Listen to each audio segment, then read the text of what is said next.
here I have a 2024 Tesla Model 3, and I was doing the cam filter, and you want to remove your floor mats and move your seat all the way back. It's on the passenger side, by the way.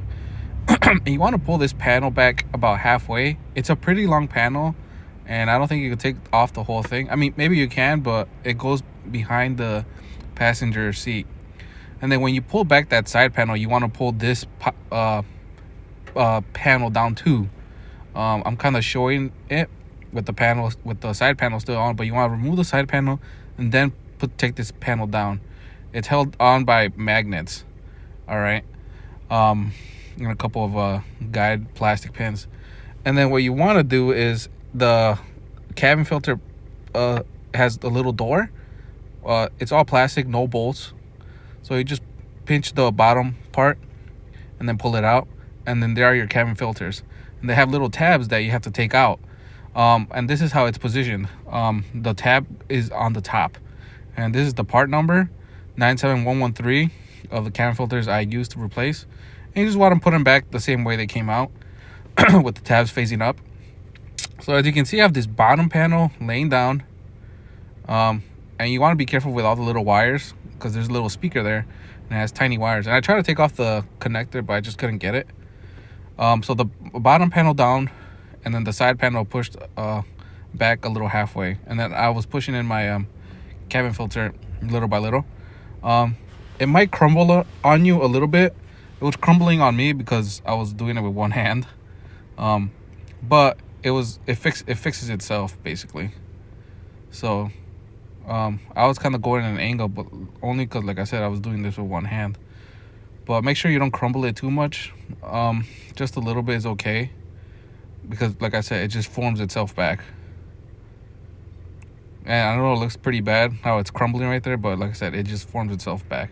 And you just want to go slowly and push it in. And then the first one drops in, and then the second one just goes on top of it. Like I said, I was trying to take out the connector, but I couldn't really figure it out, so I just left it. And then it turns out I had a little bit more room to drop the panel so I don't hit the wires. And then your second one, I got a better angle on it, but just be careful, like I said, with all little wires. And here's the position I have it in.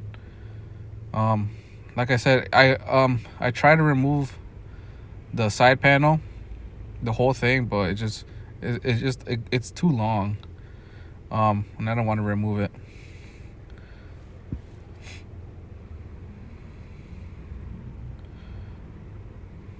So I mean, that's about it.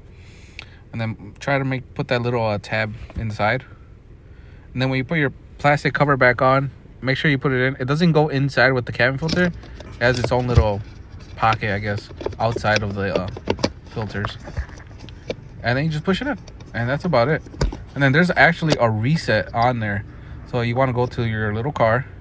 You want to go down to service. And then you want to go here to maintenance. There's your first one, cabin air filter maintenance. And then you just put reset, and you put confirm. And then what it'll do is it'll reset it to the date that you changed it. So I changed it on January 18, and it changed it to January 18. And I think the next day it chooses is 2 years after.